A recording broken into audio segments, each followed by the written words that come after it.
Brad Johnson here from johnson.audio, and today this video is for all of you songwriters out there.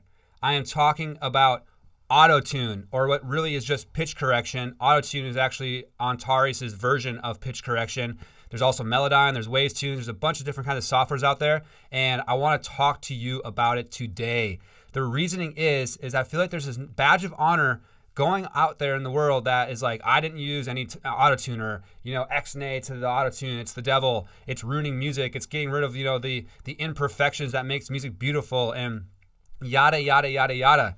And really, I believe that there's a lot of misrepresentation of autotune, and there's definitely a misunderstanding, especially in the songwriting community. First of all, autotune, what we kind of think about when we hear is the T-Pain, the crazy, synth out kind of effect that doesn't sound very natural. But then there's the other side of the coin where there's that transparent tuning where it actually enhances the recording, because guess what? You're recording, it's under the microscope, every little thing is being heard, especially when it's against the backdrop of other music that's in tune. If you sing that note a little flat, a little sharp, to you as a singer, you might be like, oh yeah, that's the imperfection. That's what makes it organic and natural. But to the listener, it's going to sound a little off. This is going to be like, okay, like everything else is hitting that C, and if you're going sharp on that, then your voice all of a sudden is now in a negative contrast against the rest of the music.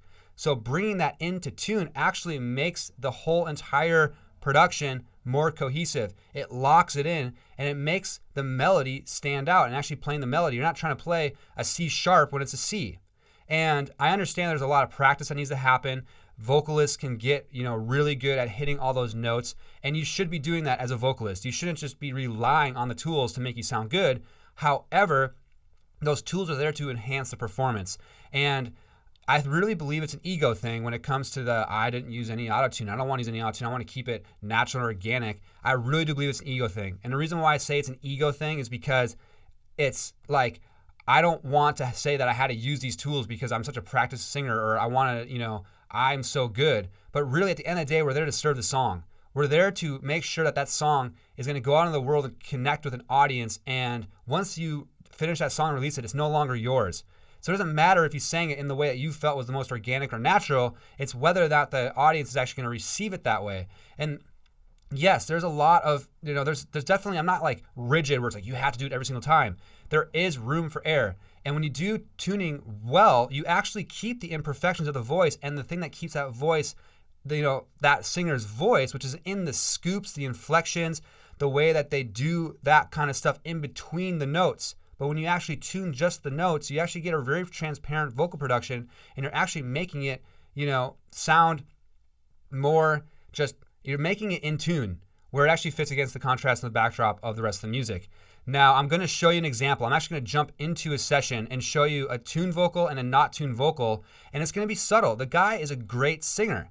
He did a great vocal performance, but there's parts where he's a little flat, and so when you just tighten that up, it just makes it feel like, just by tuning the vocal, it just kind of like forms into the mix better, and it just sounds better against the guitar. And you should be asking yourself the question with tuning is this going to be distracting to the listener? Because it doesn't matter if you think it sounds awesome because there's less imperfections, it's not super tidy and neat. But if the listener hears it and this goes, I don't know, there's just something about it that sounds weird or off to me, and because it's clashing with the background music, or it's a little flat or a little off, then that's a problem. It doesn't matter how much you like it, that the listener is not going to receive the message or receive the song. Guess what? They're going to stop the song and never go back to it ever again. And as songwriters, we want people to connect with our music. So getting over this mental like, autotune's bad, don't do it. Just accept the fact that this is just production. They've done it even on your favorite records. The people who say, "Oh, in the old days they didn't have these tools." Well, guess what? For some vocalists, because they couldn't hit those notes, they actually played the song at a slower tempo so they could record it and not be in that register that they couldn't hit. And then they sped it up so it sounded like they were hitting those notes. So this is not a new thing. This has been around forever. So just wrap your head around that. And I'm going to end this rant. I'm going to jump into this session right now. All right, let's go. All right, I'm in my Pro Tools session, and I have just this little singer-songwriter piece that I did for this guy, Ben Cienko. It's a really cool song. I'm going to have the acoustic guitar a little bit lower in the mix so you can hear the vocals. I'm just going to flip back between the untuned vocal and the tuned vocal. It's going to be very subtle, but just kind of listen to the way it just kind of glues the vocal into it. He did a great performance, and a lot of times you probably could get away with not tuning it, but I think this tuning it just goes that extra mile, and he didn't complain. So let's go into listen to it. Untuned first. When you find love, there I will be. Across the mountains, across the desert, across the seas. And when you find home, well, there I will be. Across the mountains, across the desert, across the seas. All right, tuned. When you find love, well, there I will be. Across the mountains, across the desert, across the seas. And when you find home, well, there I will be. Across the mountains, across the desert, across the seas.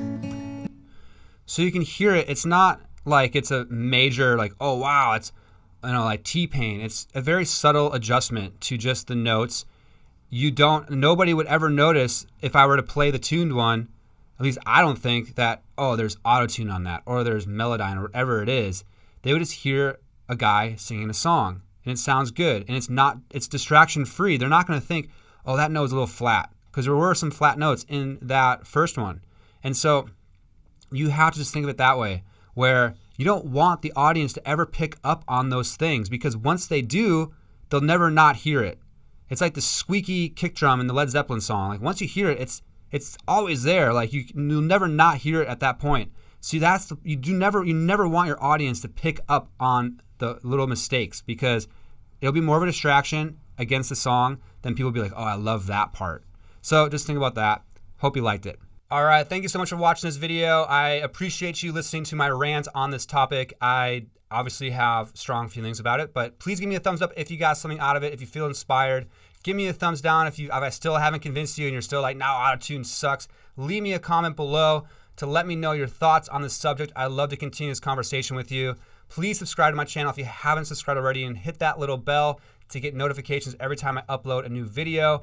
Again, my name is Brad Johnson at johnson.audio, where I just want to help you musicians make better music. I'll see you in the next one. Bye.